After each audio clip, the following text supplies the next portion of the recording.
So I'm on my way to school. Oh yeah, good morning. All I do is rhyme. All I do is get this money. All I do is grind. Play shows and chill with honeys. All I do is shine. Mad traffic, my G. Fact though, it's like rush hour. This is one reason why I go to school really early, so I can avoid this, because I can't deal with traffic. You have too much stupid drivers driving around acting stupid. Especially it's hot in New York, so like everyone's driving crazy. Usually when it's hot, New Yorkers drive crazy, like facts on everything.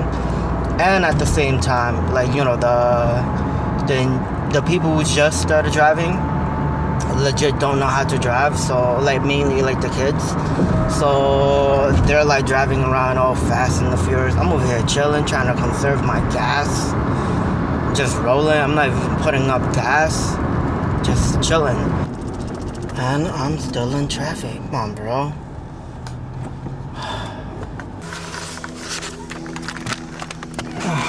So we are going to talk about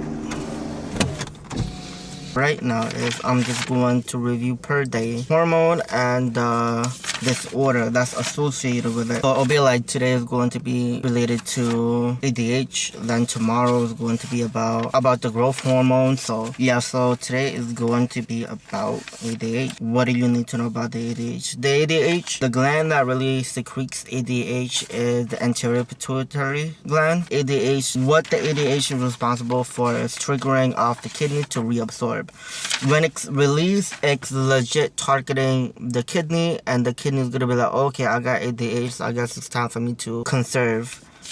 Make sure that I hold into water, because that's what it does. It reabsorbs. Now the thing is, when you're thinking about reabsorption, you gotta understand that wherever water is at, like wherever sodium is at, water follows. Wherever water is at, sodium follows that. So one of the there's two disorders that's associated with the ADH, two disorder.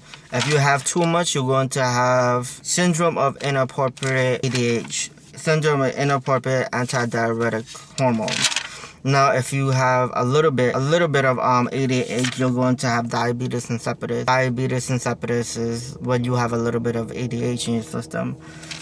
I think it would better off if the way they organize this is like this textbook is if they had the too much then the too little, but for this part they put too little then too much. Now diabetes insipidus, diabetes actually means pass through in your in Latin. So pass. Then when it comes down to insipidus actually means no taste, because back in the days when people used to diagnose when it come down to urine, they used to legit like taste urine. So when they said diabetes insipidus, it's legit translation like from Latin, it means urine with no taste. And diabetes mellitus is actually in translation to Latin, it's urine, and mellitus actually means honey. Because if you, well, I'm not gonna tell you taste, but like if you legit like taste person who's diabetic, who has uncontrolled diabetic, and you taste the urine, like it would taste sweet. Well, they have sugar in their urine, so that's one reason. I wouldn't recommend you to taste it, but you shouldn't. Well, if you're watching the video, you're a med search, so you should know better to not taste people's urine. That's disgusting. Fact though.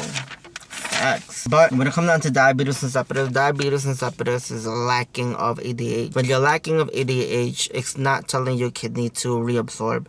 So legit, like the kidney is going, oh, I guess we need to just release. So the body is legit just releasing fluid non-stop. Like I'm talking about non-stop. And when you're peeing a lot, there's a word for that. It's called polyuria. Polyuria is like excessive urination. Now when you're thinking about it, if you're urinating a lot, you're dehydrated. So one thing that you have to understand when it comes down to ADH is you need to know the difference between fluid overload and fluid deficit. Because with diabetes insipidus, because you're releasing so much, you're gonna have fluid deficit. So you're going to be dehydrated, basically. So when you're dehydrated, you gotta know the things that's going on. Because one of the signs and symptoms with diabetes insipidus is dehydration. Now, when it comes down to questions, you're not gonna be like, what is the sign and symptom for diabetes insipidus? If you're really lucky, you're gonna have an instructor that's gonna be like, I don't care, dehydration. But it's the sign and symptoms, dehydration. But it's such a vague thing. So the question will probably probably most likely will be like an order of applies or which one's which, and you need to know the difference between that. And when you're dehydrated, it like one factor that kicks in when it comes down to dehydration is actually blood pressure and heart rate. Now the thing is, because you don't have volume, because you're dehydrated, what's going on is you're dehydrated, so you don't have a lot of volume, so your blood pressure is legit going to be low. Now because your body is legit coming out and will be like, yo, I need to pass out as much like blood throughout the whole body. I need to supply the body, so the body is going to it's going to pump hard. So your heart rate is going to be fast, your blood pressure is going to be low. It's going to be fast because your heart is saying, but like, yo, we need to pump as much as we can. Blood pressure is going to be low because there's not enough volume. So that's one thing. Aside from that too, you're going to have increased level of, you're going to be thirsty basically. The word for being really thirsty is polydipsia. Now, if you have a teacher that's really dope, or whatever, you're gonna get what is one sign and symptoms of that one. If you see thirst, that's it. Sometimes, you gotta be a little bit more professional, and more likely in the NCLEX, they're gonna ask you, you're gonna have a whole bunch of poly, and it's going to be polydipsia. For other people will be like, polydipsia, what is that? I know poly means a lot. Dipsia, I don't know what dipsia is, but now you know. Dipsia is thirsty. Moving on to that one, and of course you're gonna assess for dehydration, and the best way to assess for dehydration is the mucous membrane. You're gonna check for the mucous membrane, make sure it's pink and moist. You're gonna, another thing too with signs and symptoms when it comes down to dehydration is, or fluid overload, is actually LOC. The LOC actually changes. If you're in clinical and you have a patient that's acting up or just acting out of character, most likely that person has an infection or really dehydrated. Infection, dehydrated. When it comes down to the LOC, why it's affected to that is because there's not enough fluid, and since there's not enough fluid, the patient is going to be confused, agitated, because there's not enough volume coming out. Just think about it. You don't have enough blood flowing through your system because you're peeing everything out. The volume is really low and your heart's pumping really hard, so you're confused. That's one thing. And you need to know that one thing too when it comes down to dehydration is associated to urine. Now the thing with urine, because you're peeing a lot, diabetes insipidus with no taste, so legit your urination is going to be clear. It's going to be clear, clear. And the thing is the gravity of your urine is going to be different. When you're dehydrated, your gravity goes up because there's a lot more solid content in there that makes the urine heavier. Now if you have your overload, what's going on is the gravity for your urine is going to be higher because you have more water than the solid content, and since you have more water than the solid content, it's going to be lighter. That's one thing that you need to know. One thing too is the IV administration. Now the thing is, because you're peeing a lot and your body is dehydrated, you're gonna be administered with hypotonic IV. The reason why hypotonic IV is, what it does is the fluid shifts and it moves into the cell. So that's what it does. So it legit hydrates the cell in a cellular level. Because the dehydrated, you're gonna give them water. You're gonna try to keep them as hydrated as you want. I don't want them to have dehydration. That is an awful thing. A lot of things can go wrong. Of course, when you're doing, so that's the patho basically, and a little bit of signs and symptoms. Now the thing is with the way you diagnose that is, a urine dip, whatever. It's like a urine dip thing. They're gonna see it if it's highly concentrated or not. They're gonna look at the gravity. They're gonna look at the labs, your urine. Basically it's like your urine labs or whatever. They're gonna assess for your dehydration, and that's one way that you're gonna assess for dehydration. Again, is the blood pressure, the heart rate, skin turgor. If the skin turgor legit stays up, that means that the patient is dehydrated. You're gonna monitor INO. That's one thing, one of the assessment that you're going to do.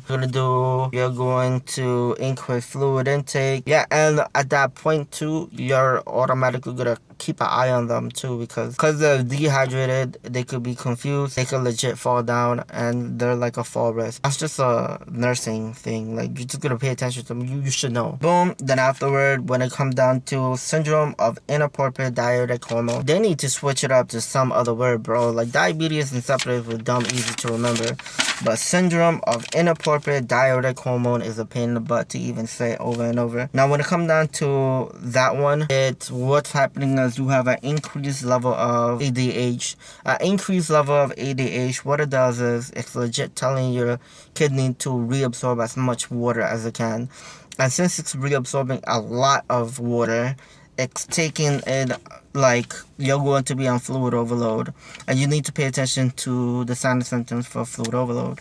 Now, the thing is with signs and symptoms is, if you know the signs and symptoms of dehydration, you automatically know the signs and symptoms for fluid overload, because it's legit the opposite.